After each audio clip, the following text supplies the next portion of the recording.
पहले दलित क्रिकेटर की कहानी जिसे आम्बेडकर अपना हीरो कहते थे।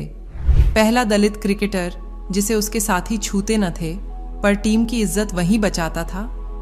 बॉलीवुड स्टार अजय देवगन की स्पोर्ट्स ड्रामा फिल्म मैदान हिट हो चुकी है। फुटबॉल पर बनी इस मूवी के बाद एक्शन स्टार एक बायोपिक बनाएंगे। ये बायोपिक भारत के पहले दलित क्रिकेटर की होगी। इनका नाम है पालवंकर बालू। अजय देवगन और तिग्मांशु धूलिया इसे प्रोड्यूस कर रहे हैं। अब आप सोच रहे होंगे कि ये टीम में एक खिलाड़ी ऐसा था जिसका इस दौरान खूब डंका बजा। ये था एक गेंदबाज। जब ये स्पिन गेंदबाजी करने आता तो इंग्लिश टीम इसका सामना न कर पाती। कहर बरपाती गेंदें तीर जैसी निकलती, तीर भी ऐसे जो हवा में किधर मुद्देंगे बल्लेबाज को समझ न आता। इस गेंदबाज ने उस पूरे दौरे पर अकेले 114 विकेट लिए, पूरा कहर बरपाकर रख दिया। लेकिन अकेला चना कैसे भात फोदता, इसलिए टीम हार गई।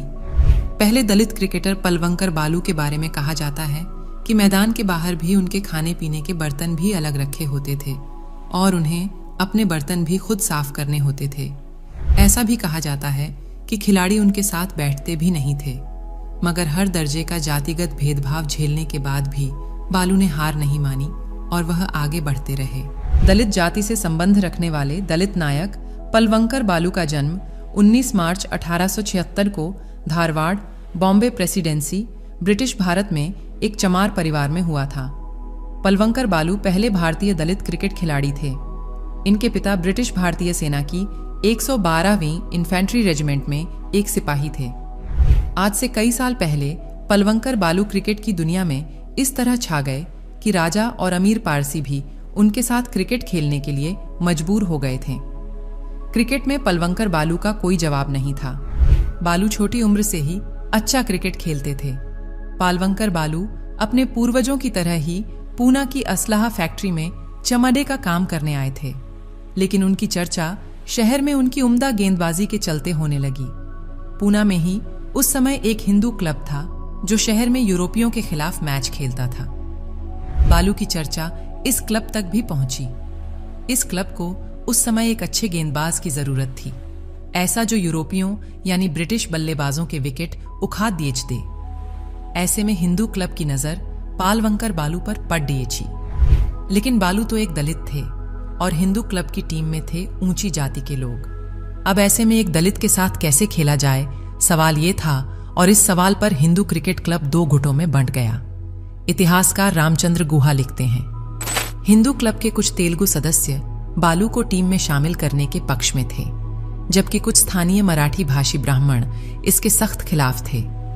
ऐसे में ब्रिटिश खेमे के जे.जी. ग्रेग इस लड़ाई में कूद गए। उन्होंने एक इंटरव्यू में कह दिया कि वो लोग मूर्ख हैं जो बालू को टीम में शामिल करना नहीं चाहते। अखबारों में आए दिन इस पर खबरें छपती। देखते ही देखते मुद्दा काफी चर्चा में आ गया।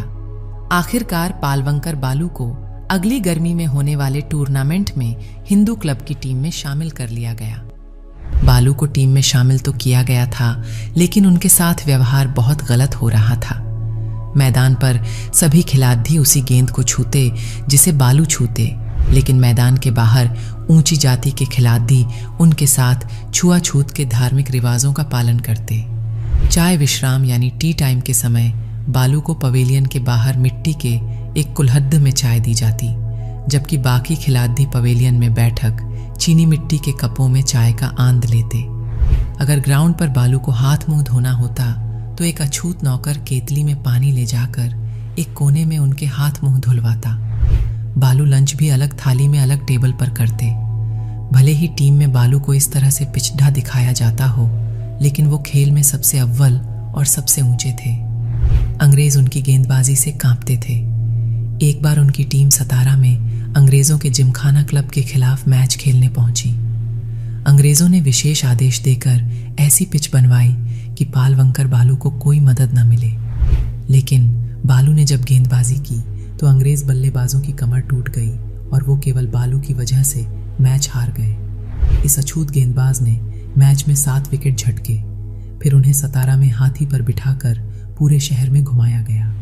एक सम्मान समारोह हुआ जिसमें महान समाज सुधारक महादेव गोविंद रानाडे ने उन्हें माला पहनाई। रानाडे ने इस दौरान हिंदू क्लब के ब्राह्मण खिलाड़ियों को समझाया कि वो जब पालवंकर बालू के साथ खेल सकते हैं तो उन्हें उनके साथ खाना पीना भी चाहिए। कुछ रोज बाद एक सार्वजनिक समारोह में बाल गंगाधर तिलक ने भी बालू का सम्मान किया। बालू की गेंदबाजी की अब तूती बोलती थी। ब्रिटिश अखबारों में उन पर लेख लिखे जाते थे। उनकी तुलना महान ब्रिटिश गेंदबाजों से की जाती थी। 1907 से लेकर 1911 तक खेले गए 5 मैचों में उन्होंने 40 विकेट लिए। हर विकेट के लिए उन्होंने 10 से भी कम रन खर्च किए। पालवंकर बालू ने चुनाव भी लड़ा था, वो भी बाबा साहेब आम्बेडकर के खिलाफ। 1937 में इन्होंने आम्बेडकर के खिलाफ बंबई विधानसभा चुनाव लड़ा था। उन्हें कांटे की टक्कर देते हुए वो चुनाव हार गए थे। दोनों बहुत अच्छे दोस्त थे और दलितों के उत्थान के लिए हर संभव प्रयास करने में आगे रहते थे। अब इन पर मूवी बन रही है, जो कि बहुत अच्छी बात है।